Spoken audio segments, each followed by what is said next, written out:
Você conhece a Rádio Web Divulgar? Somos uma rádio espírita que funciona com uma intensa programação musical e informativa durante 24 horas. Para ouvir a rádio, basta acessar o site www.divulgar.net. Ditosos, ditos e ditados para o Evangelho no Lar. Se encontra à disposição nas principais plataformas de venda. E um bom Evangelho no Lar para todos.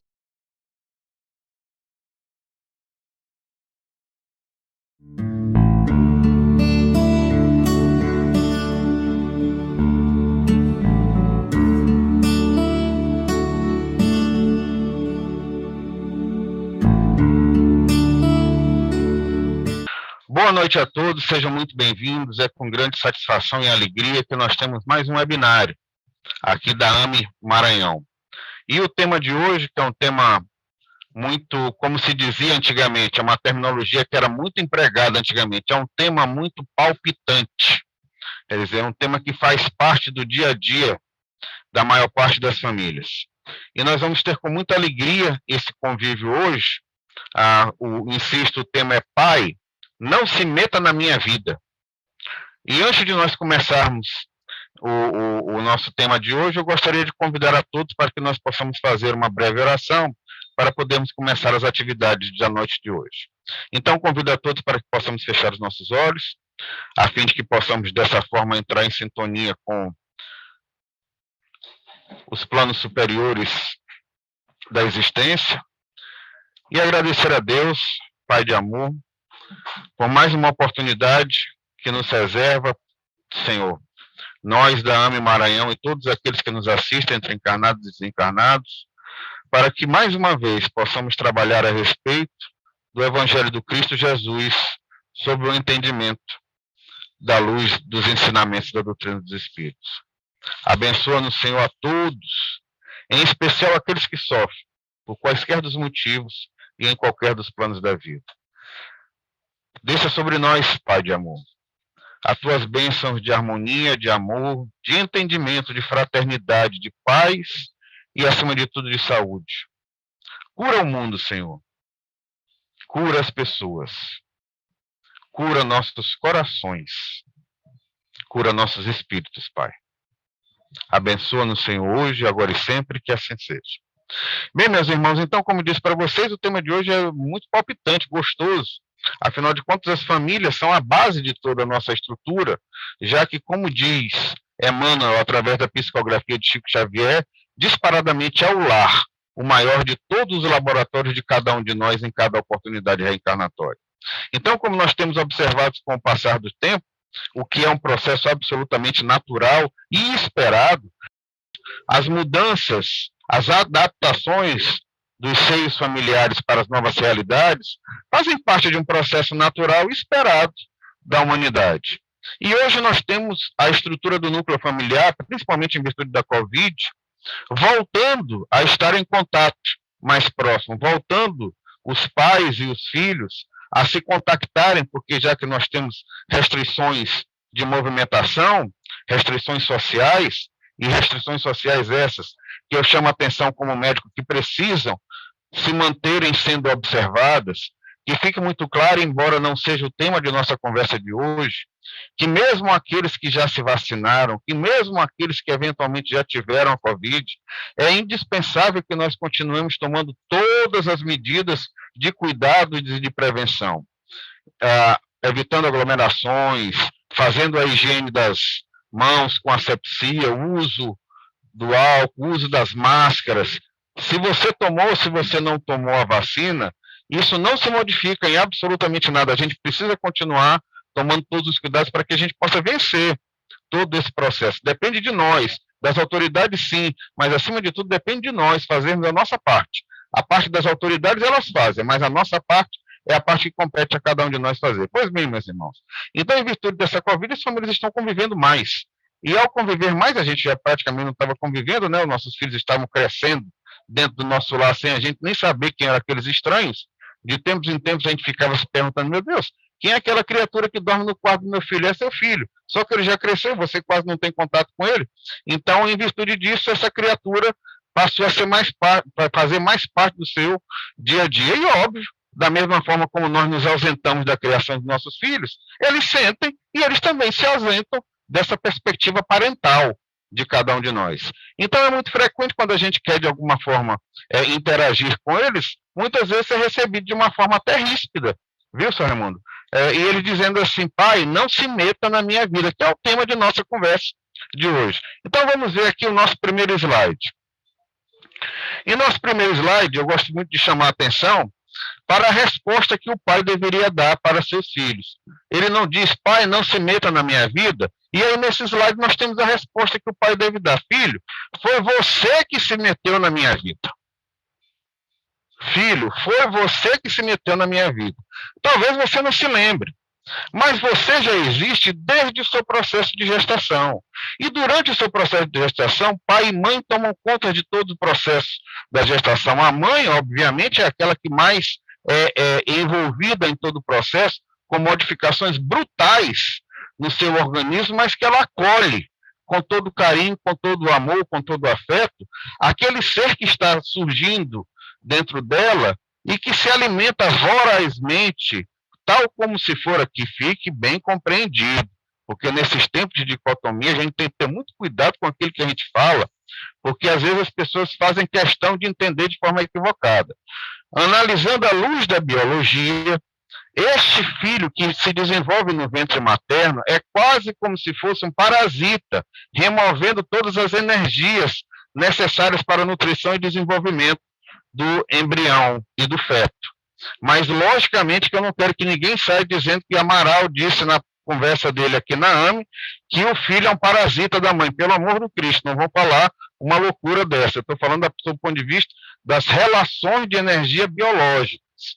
Então, quando nossos filhos nascem, existe toda uma complexidade vinculada às nossas preocupações dessa criança nascer com saúde, às nossas preocupações do parto transcorrer de forma normal, dos primeiros momentos após o parto, que são momentos extremamente complexos, tanto para a mãe quanto para a criança, e todo o processo de desenvolvimento da infância, todas as necessidades que uma criança necessita. Nós sabemos que no reino, se nós compararmos o homem a outras espécies do reino animal, a criança da espécie humana é o ser que nasce de forma menos preparada para lidar com as situações do dia a dia.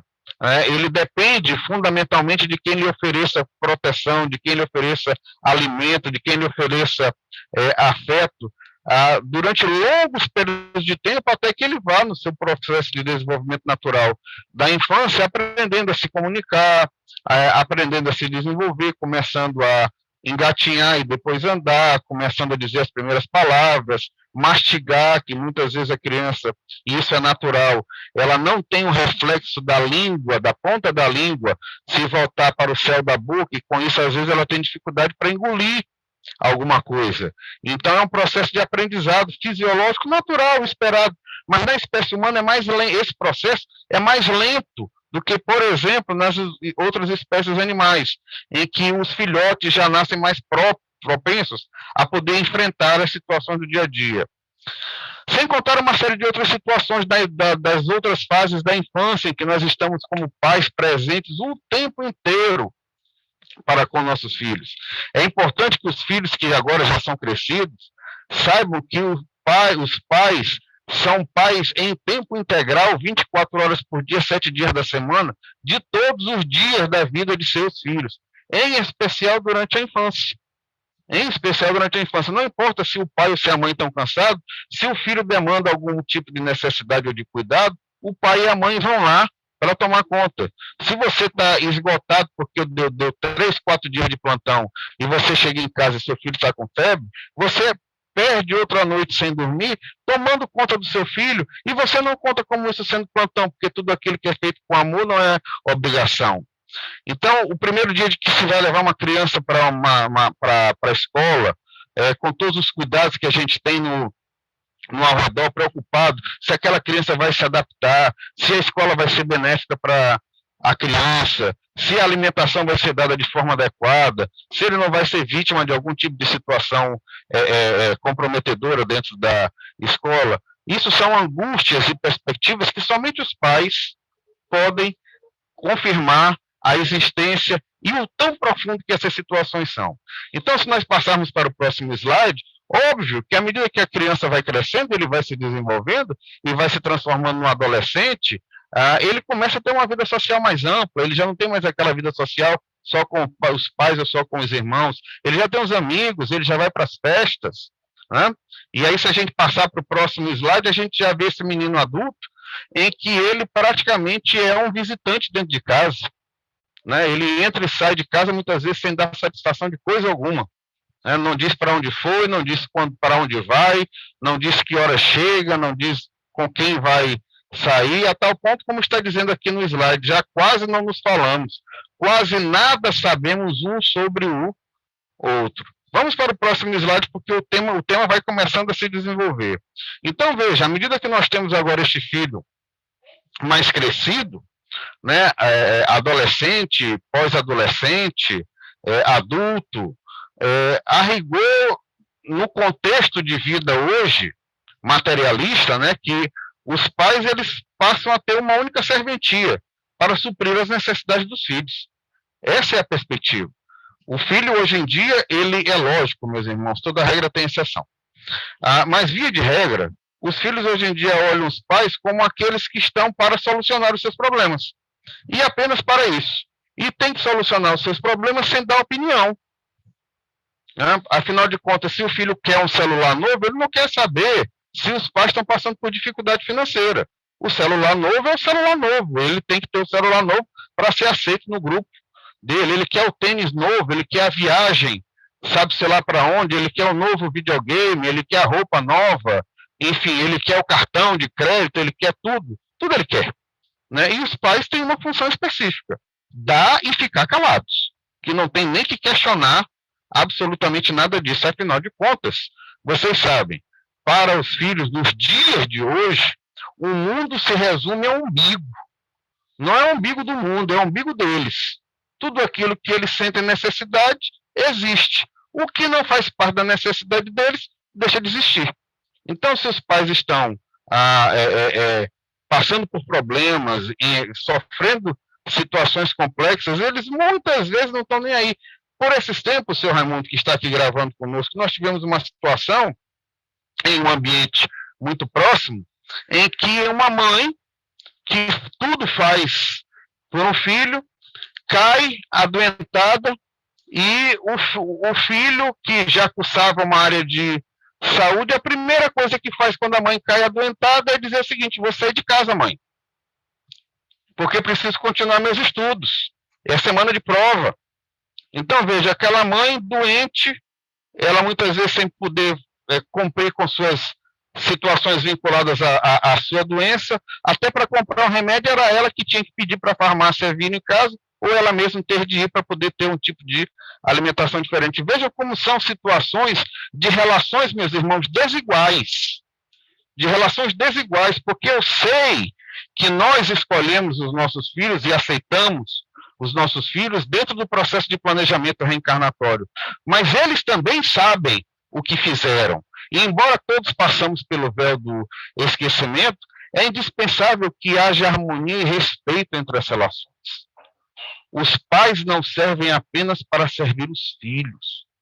Os pais são para amar e ser amados. E nesse contexto, não existe, eu não consigo conceber nenhum tipo de relação de amor verdadeira em que não haja respeito, em que não haja cuidado de ambas as partes, em que não haja parceria de ambas as partes. Então, falhamos nós pais também, porque tudo queremos dar para nossos filhos. Os nossos filhos não podem ter necessidades que nós dizemos: eu não quero que meu filho passe pelas coisas que eu passei. Meu irmão, veja, foi você que passou, não foi ele. Portanto, se ele não passar, ele não vai estar suprindo nenhum tipo de dificuldade que você teve. Porque se ele não tem a dificuldade, ele não consegue entender a dificuldade. Quem nunca passou fome não sabe dar valor para a comida. Isso é uma realidade que sempre vai existir. Quem nunca passou sede nunca vai dar valor para a bebida. Isso é uma realidade que sempre vai existir. É a falta, são as privações, são as dificuldades que nos transformam em seres humanos melhores. Meus irmãos, as dores e as provações não são castigo divino e nunca serão, porque esse Pai é Pai de amor.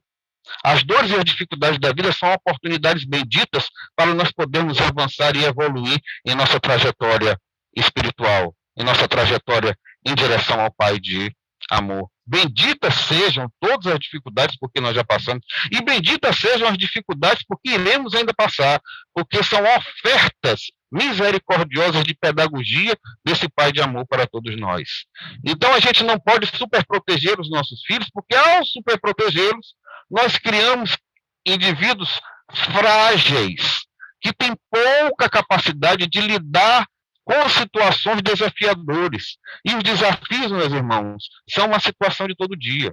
Nós saímos de casa diariamente sem termos a menor ideia do que vai acontecer com nossas vidas. Nós fazemos planejamento, mas nós sabemos que a todo e a qualquer momento, tudo que está planejado pode de uma hora para outra acabar. A Covid veio trazer essa realidade de forma evidente, explícita e repetitiva. Quantas pessoas estavam preocupadas naquela vida, que eu nem chamo de vida, né?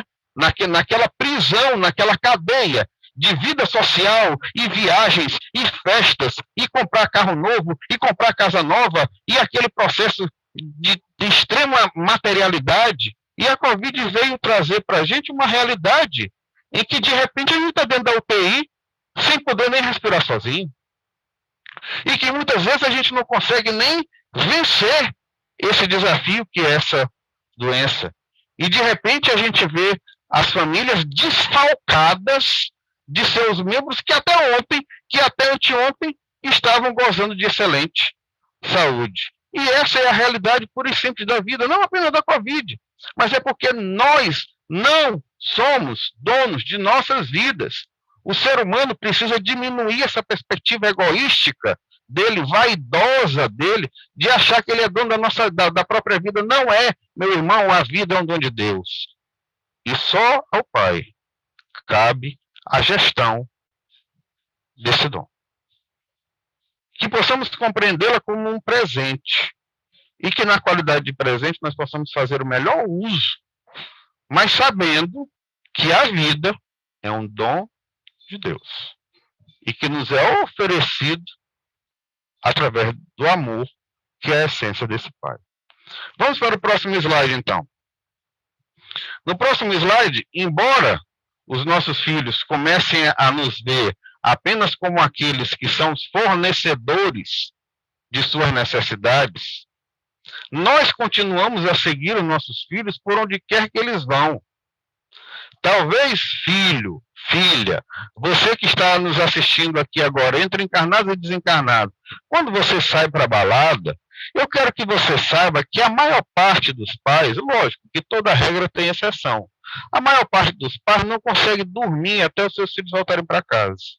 A maior parte dos pais oram incessantemente para que seus filhos estejam nesses ambientes seguros e que voltem para casa em paz e harmonia. Quando vocês viajam para as baladas de vocês, para os agrupamentos de vocês com os amigos, saibam que nós oramos eternamente por vocês, que nós ficamos preocupados se vocês não nos ligam, se vocês não nos dão notícia. É por isso que a gente fica perturbando o juízo de vocês, para querer saber como é que vocês estão, como é que vocês deixam de estar. Porque nós ficamos com os nossos sentidos paternos, e esses sentidos paternos, principalmente no que diz respeito à mãe, são sentidos que são extremamente desenvolvidos após o processo de gestação, e isso tem uma justificativa física que se chama entrelaçamento quântico, quando dois corpos estão em contato durante um longo tempo, principalmente quando estão em contato em processo de formação, de nascituro, mesmo que você se distancie, independente da distância de tempo físico, ou da distância de espaço geográfico, ou as próprias demais dimensões da existência física, a relação se mantém. Então, saiba que seus pais estão sempre preocupados com vocês, e mais, não importa a idade dos seus pais, não importa a condição de seus pais, não importa a situação em que seus pais se estejam, saibam que eles estão sempre preocupados com vocês. Mesmo quando seu pai está na UTI por causa de uma Covid, saiba que o pensamento dele, em primeiro lugar, está preocupado com você, com seus filhos, com sua família, o que vai acontecer com sua família em uma ausência dele. Vamos para o próximo slide. E aí, nesse contexto, os ensinamentos do Espiritismo nos trazem muita luz para o entendimento, porque nós vemos aqui, como está escrito no slide, que na vida espiritual, a união verdadeira, a união é realizada por afeição, por simpatia, por semelhanças de inclinações. Na verdade, a união é pelos pensamentos. Então, a relação entre encarnados e desencarnados é muito menos por causa da matéria e muito mais por causa dos sentimentos, por causa da afeição, por causa do amor, que é a nossa própria essência. No próximo slide, nós vamos entender que essa afeição de espírito, de alma para alma, ela sobrevive à destruição do corpo físico. Ao passo que a afeição que é vinculada apenas pelos sentidos de interesse, essa não sobrevive ao desencarne. Essa não sobrevive ao desencarne, porque ela é só material. Ela não é espiritual. E tudo aquilo que não é espiritual é tempo-dependente. Isto é, enquanto você estiver encarnado, aquilo pode existir. Mas depois que você desencarna, não há mais substrato para que aquela relação se mantenha. Vamos para o próximo slide. As reencarnações, isso está escrito no Evangelho segundo o Espiritismo, capítulo 4, no item 2, elas fortalecem, elas estreitam os laços de família. É muito frequente, meus irmãos, que na família, no seio familiar, encarnem dentro de um mesmo lar espíritos simpáticos e, às vezes, espíritos antipáticos. Faz parte do processo, é um processo de equilíbrio.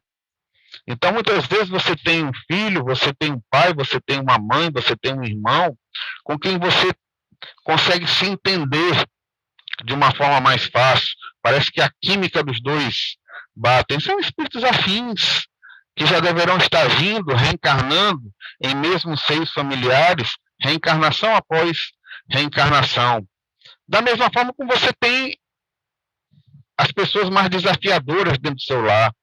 E esses espíritos afins servem justamente para poder equilibrar o processo, harmonizar o processo e poder conquistar esses desafios, esses filhos, esses pais, esses membros de família desafiadores, através do amor, através da caridade, através do exercício do Evangelho do Cristo Jesus, aparando todas as arestas de dificuldades de relacionamentos em vivências anteriores. Como diz o ditado popular, meus irmãos, isso é uma realidade que ninguém pode substituir.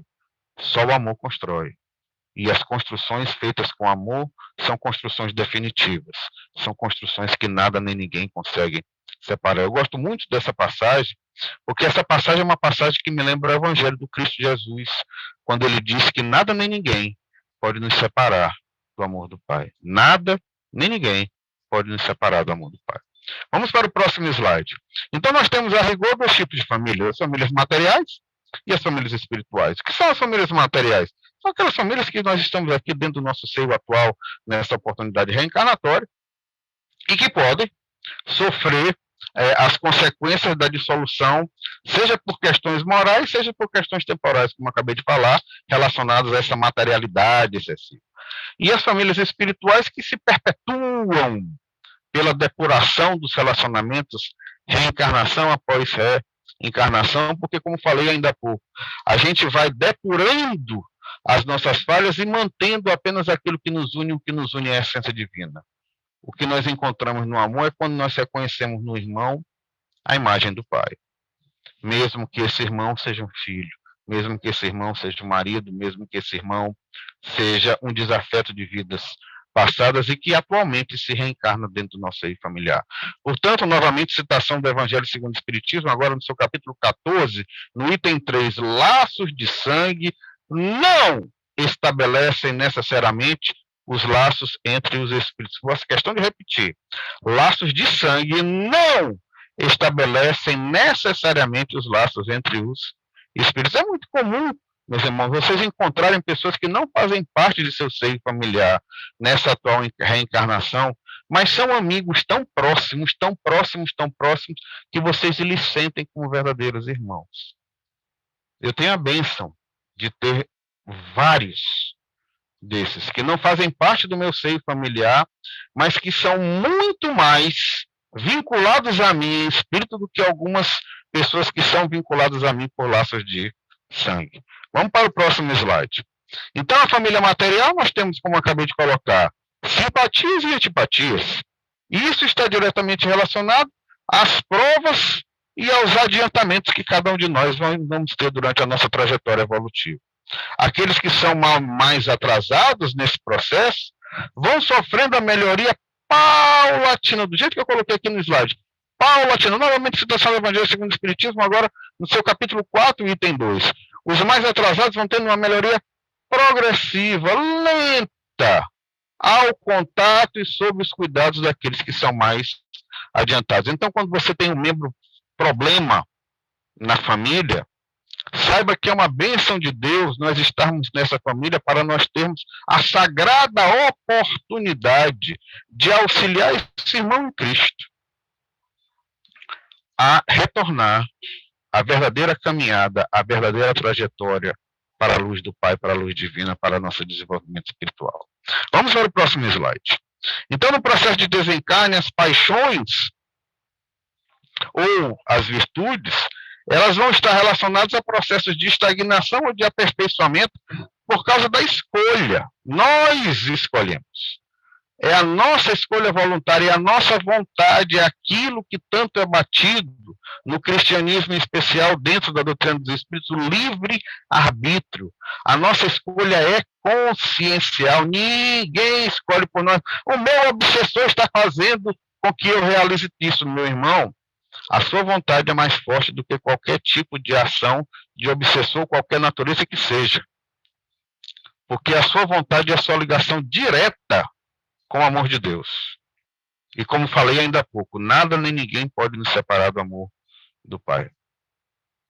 A presença de obsessores na vida de cada um de nós faz parte do processo natural de desenvolvimento de cada um de nós. Afinal de contas, nós estamos também em trajetória evolutiva. E em vidas passadas, meus irmãos, se essa atual reencarnação é o nosso melhor momento, imagine o que nós não já fomos em encarnações pretéritas. Então, meus irmãos, de uma forma geral, a gente diz que o inimigo, eu não gosto de usar esse termo, mas é um termo que se aplica aqui. Eu não gosto de usar esse termo porque quando a gente fala de irmãos em Cristo, nós não podemos falar de inimizades. Quando o inimigo bate na sua porta, você não sabe quem está batendo, você abre a porta. Agora, você pode colocá-lo para dentro de sua casa, ou você pode, de uma forma educada e gentil, dizer que ali não é local para ele estar. Então, as dificuldades, as dores, as provações, os sofrimentos, eles batem na nossa porta todo dia. Agora, tem gente que cuida do sofrimento como se fosse um irmão siamês e oferece para ele todo dia todo tipo de nutrição para que ele nunca saia de perto. São aquelas pessoas que adoram viver em conflito, adoram viver em sofrimento. Se você já sabe que aquela situação lhe faz mal, para que você nutre? Se você já sabe que você entra em conflito frequente com aqueles membros da sua família, para que você nutre? Eu mesmo, nessa atual reencarnação, já tive problemas inúmeros, sou literalmente a ovelha negra da minha família. Já tive inúmeros problemas na minha família. Até que de tanto as dores chegarem, em algum momento não é nem inteligência, em algum momento é o sentido de sobrevivência. Que você se acalma, que você entende até onde ir, até onde esticar a corda, até onde segurar a corda, a hora certa de largar a corda. Porque os desafetos, meus irmãos, fazem parte do processo. O que você não precisa é passar sua vida inteira vivendo em função daquele desafeto. Evolua, a trajetória individual é de cada um. Dá para resolver? Ótimo, resolva. Não dá para resolver? Vai gerar conflito? Nem comece. Nem comece, porque em última análise, quem perde mais é você. E essa perda está vinculada principalmente à perda de seu equilíbrio interior. Meus irmãos, passagem evangélica do Cristo Jesus, eu vos dou a minha paz, e a minha paz não é como a paz dos homens. Mais do que nunca, nesses tempos de Covid, nós precisamos respeitar a importância de uma vida em paz. E ninguém, sem sabedoria, consegue ter uma vida em paz. Se você, ante uma situação potencialmente geradora de conflito, você mergulha de cabeça naquela situação, eu quero saber onde é que está a sua sabedoria. Você pode até ter inteligência, isto é, com capacidade de ter muitos conhecimentos, mas fazer uso útil desse conhecimento você não tem. Porque se ante um conflito, ante uma situação geradora de conflito, você procura apagar o incêndio jogando um botijão de gás, jogando um botijão de gasolina, cadê sua sabedoria? Você pode até ter conhecimento, mas sabedoria é aquela história que minha mãe dizia, esse menino é bom de livro, mas é ruim de vida. Quer dizer, ele é bom para saber o que está no livro, mas aplicar no dia a dia, a coisa já é mais difícil. Então vejam aqui, as escolhas nossas, elas precisam ser iluminadas, e essa é a grande senha divina. A senha divina para nós sabermos como escolher é sempre colocar amor como pré-requisito básico para qualquer tipo de análise que nós possamos fazer na vida. Novamente, passagem do Evangelho segundo o Espiritismo, capítulo 5, itens 2 e 3, e o capítulo 14, Instruções dos Espíritos. Abram aspas. Não há caridade sem esquecimentos de ultrajes e injúrias, com ódio e sem perdão. Vou repetir, não há caridade sem esquecimento de ultrajes e injúrias, com ódio e sem perdão. Vamos para o próximo slide. Então, o nosso processo de esforço, ele começa a partir da nossa educação de sentimentos. E essa educação de sentimentos é tremendamente facilitada quando nós realizamos as nossas meditações e orações, porque são momentos sublimes para que nós possamos entrar em sintonia com a espiritualidade benfazeja. As orações e as meditações não são momentos de nós fazermos pedidos à torta e à direita. São momentos de nós ouvirmos o que o Pai de amor tem para nos dizer através da espiritualidade benfazeja. Então, durante esses processos de meditação e de prece, nós solicitamos para reencarnar entre os desafetos, para que, uma vez passado o véu do esquecimento, nós possamos persistir em nossas boas resoluções e passar por essa prova temível, que é o convívio.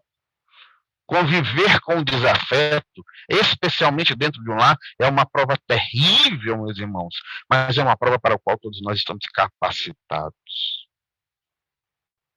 E precisamos utilizar não os sentidos físicos vinculados aos instintos animais desse veículo de carne, mas utilizar os sentimentos, que são os sentidos que são educados pelo amor do Pai. E aí, nesse contexto, nós podemos definir se esse convívio vai ser um convívio amistoso ou desamistoso, se vai ser um convívio de amizade, se vai ser um convívio de inimizade, sabendo que os convívios de inimizade, eles sempre vão persistir da forma mais agressiva possível, reencarnação após reencarnação, e muitas vezes, quando desencarnados, nós nos encontramos, porque são ofensas graves ao entendimento de que nós fazemos parte da fraternidade universal. O Cristo Jesus nos deu o mais alto patamar, o mais alto degrau de honraria que nós podemos solicitar nesse planetinha azul. Ele diz que nós somos irmãos dele. Nenhum título material, nenhuma honraria material chega aos pés de nós podermos dizer que somos todos irmãos em Cristo Jesus. Vamos para o próximo slide. Em relação à família material, também Jesus teve suas dificuldades, não somos só nós. Em Marcos, no Evangelho segundo Marcos, no Evangelho segundo João, eles deixam bem claro, no Evangelho segundo Marcos, capítulo 3, versículo 21, ele diz que para a família material de Jesus, e vamos ser bem claros, sem ser hipócritas, José, quando contrai núpcias com Maria, Eles já tinham tido uma família pregressa. Então, Jesus tem irmãos por parte de pai, materialmente falando, né? Então, esses irmãos por parte de pai diziam que ele havia perdido o espírito, passagem do Evangelho de Marcos, capítulo 2 Marcos, Evangelho de segundo Marcos, capítulo 3, versículo 21. No Evangelho segundo João, capítulo 7, versículo 5, diz assim: eles não acreditavam nele. Que justiça seja feita. Seu Raimundo, você sabe que entre a família material de Jesus não teve nenhum discípulo dele. Nenhum discípulo dele. Significa dizer que não somos só nós que temos as nossas dificuldades. Mas isso não significa que a gente não possa ultrapassar. E cabe aos pais, agora nós estamos vendo nesse próximo slide, combater as más tendências filiais. Fraquezas e indiferenças em relação a essas fraquezas levam ao desenvolvimento de nossos filhos com orgulho, levam nossos filhos a se desenvolverem egoístas, levam nossos filhos a se desenvolver com vaidade. Quando você, pai e mãe, que está me assistindo agora entre encarnados e desencarnados, quando você observar que seus filhos estão apresentando comportamentos inadequados, comportamentos más tendências de relacionamento, de atitude, de pensamento, de ações e de sentimentos, combata. Combata, não passe a mão na cabeça. Não aqueça, porque você vai sofrer mais do que ele. Porque vai chegar um momento em que você não vai mais ter força para agir sobre ele, e você vai sofrer, porque um filho, quando comete uma atitude equivocada, quando leva uma vida em desalinho, seus pais sofrem.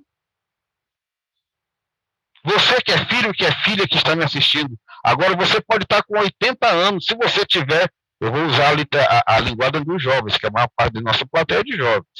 Se você estiver enfiando o pé na jaca, saiba que em casa, seus pais centenários sofrem por vê-lo sofrer.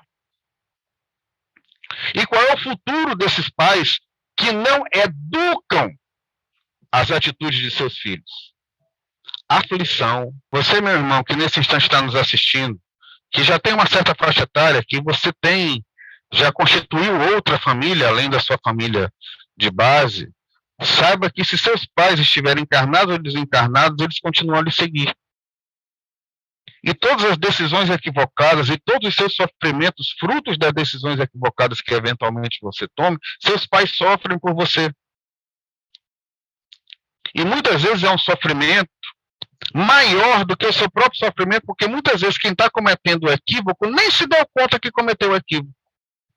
Mas aquele que está velando por você todo o tempo sabe que as suas escolhas erradas representam um plantio que com certeza vai levar a uma colheita de dissabores e de sofrimentos. Então digo com muita segurança aos pais que ainda têm pais vivos: respeitem, amem, honrem seus pais. Porque da forma como você cuida de seu pai, a forma como você se relaciona com seu pai, é uma espécie de educação que você está dando para como seu filho vai lhe tratar. Porque seu filho vê, observa, identifica como você trata seu pai.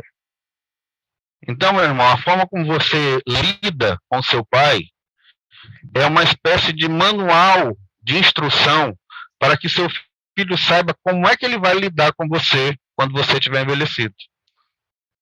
E saiba que isso daí é um processo natural e biológico. As leis da natureza vão fazer com que seu filho trate você na velhice da mesma forma como você hoje trata seu pai na velhice, sua mãe na velhice. E aí é uma escolha individual. Qual dos dois extremos de tratamento que se deva dar? Eu sei que o pai que já envelheceu não pode mais pagar suas contas. Ou teoricamente não pode mais. Não pode mais fazer todos os seus agrados do tempo que você era adolescente. Mas ele merece seu amor e seu respeito. A relação entre pais e filhos não pode ser tratada como um numerário financeiro, ou como uma relação exclusiva de troca única, em que os pais apenas precisam dar, oferecer, entregar para seus filhos. Como falei no início de nossa conversa, uma relação química de dupla troca, em que cada um faz a sua parte. E o amor é o cimento que constrói toda essa relação. Então vamos para o próximo slide. Uma pergunta frequente no mundo espiritual, quando um pai desencarna, é uma pergunta dura. O que fizeste do filho confiado à vossa guarda? A melhor resposta é você dizer: fiz o melhor possível por ele. Auxiliei-o, usando todas as minhas forças, para poder lhe oferecer as melhores condições para ele desenvolver-se espiritualmente. Aperfeiçoar-se, amar, bem dizer. E os atrasos nesses processos vão representar falta e você vai se sentir castigado, pedindo, implorando uma nova oportunidade para voltar como pai daquele espírito, para poder auxiliá-lo em seu processo de desenvolvimento. Vamos para o próximo slide. Da mesma forma, pais, não rejeitem aqueles que vos pagam com ingratidão, porque nós não sabemos o que fomos para nossos filhos em encarnações pregressas. E é possível que nós tenhamos sido algozes desse filho difícil. Nas passagens do Evangelho segundo o Espiritismo, muitas vezes é preciso que nós peçamos a iluminação do Pai, entregando as nossas fragilidades, deixando bem claro que um de nós foi o culpado e que muitas vezes essa relação de culpa é nossa. E que nós estamos aqui para resgatar através do amor, porque o amor, nas palavras de Pedro, o amor cobre uma multidão de pecados. Vamos para o próximo slide, já está acabando. Portanto, aos pais cabe analisar os instintos filiais, combater incessantemente os seus vícios de comportamento e fazer sempre o melhor. Sempre o melhor para os nossos filhos. E eu não estou falando de questões materiais. Eu estou falando de todos os aspectos, em especial os morais. Vamos para o próximo slide, insisto, está acabando. Saiba que todo orgulho filial, todo orgulho nas relações é vencido pelo cansaço. E as fortes provas são quase sempre um indício de um fim de sofrimento e de um aperfeiçoamento do espírito, quando são aceitas com amor a Deus. Vamos para o próximo slide. Ao invés de lamúrias, aos pais, agradecimentos. As provas mais penosas são aquelas que afetam mais os nossos corações, sem dúvida, mas são aquelas que trazem as vitórias mais brilhantes para todos nós. Vamos para o próximo slide. Essas duas palavras jamais podem ser encontradas dentro de uma mesma frase: Deus e sofrimento, porque Deus nos ama, Deus é amor em essência. 1 João capítulo 4, versículo 8. O sofrimento é uma construção humana, o sofrimento é uma falta de compreensão da misericórdia infinita desse amor do Pai. Daí a pluralidade de nossas existências com as novas oportunidades para quando tomamos decisões e realizamos opções equivocadas, nós possamos ter uma nova oportunidade para, dessa forma, realizar da melhor forma possível aquilo que nos é devido, que é o nosso processo de evolução. Moisés diz agora no próximo slide, em relação aos filhos, né, no seu quarto mandamento: honrai o vosso pai e a vossa mãe, a fim de viverdes longo tempo na terra, que o Senhor vosso Deus vos dará. Vamos para o próximo slide. Filhos, como disse Moisés, lhes cabe a obrigação, gosto de deixar bem claro, de honrar aos pais. E honrar os pais não é somente respeitar, mas assisti-los na necessidade, proporcionando-lhes repouso na velhice, cercá-los de solicitudes como fizeram por nós em nossa infância. Vamos para o próximo slide. Filhos, ai, pois, daquele que esquece o que deve aos que o sustentaram em sua fraqueza, que com a vida material lhe deram a vida moral, que frequentemente se impuseram duras provações para assegurar o seu bem-estar. Vamos para o próximo slide. E a gente pode concluir aquela frase inicial do filho, dizendo: pai, não se meta na minha vida, dizendo o seguinte: meu filho, é o que está escrito no texto desse slide, não tenho como não me meter na sua vida, meu filho, pois nossas vidas já se misturaram de tal sorte que não mais tem como nos separar. Graças a Deus. Muito obrigado, meus irmãos, e gostaria de concluir o nosso webinário de hoje com uma breve oração, porque eu quero que vocês compreendam que todo o nosso processo de conversa, de diálogo hoje, foi um processo de oração. E vamos então fechar os nossos olhos, agradecendo ao Pai de amor, por estarmos aqui juntos, reunidos nessas abençoadas famílias. Famílias onde há lutas, famílias onde há vitórias, famílias onde há derrotas, famílias onde há choro, famílias onde há risos, famílias onde há alegrias, famílias onde há tristezas. Porque esse laboratório bendito é o que de mais importante, é o que de mais sagrado nós temos em cada uma de nossas oportunidades reencarnatórias. Benditas sejam as famílias, benditas sejam as famílias de todos aqueles que nos assistem, entre encarnados e desencarnados. Abençoe, Senhor, lhes peço, humildemente, a todas as famílias, materiais e espirituais, de todos aqueles que nos assistem agora. Que todas as dificuldades sejam vencidas pelo amor. E que o amor seja a essência de todas as famílias. Abençoe-nos, Senhor, hoje, agora e sempre. E mais uma vez, Senhor, obrigado, obrigado, obrigado. Pelas famílias que temos. Pelas famílias que nos foram permitidas. Porque é onde o amor se desenvolve da forma mais clara, mais nítida e mais sólida em cada uma de nossas oportunidades reencarnatórias. Obrigado, Senhor, pelas famílias que temos. E abençoe, Senhor, a todas as famílias. Muito obrigado, meus irmãos, e até a próxima quinta-feira.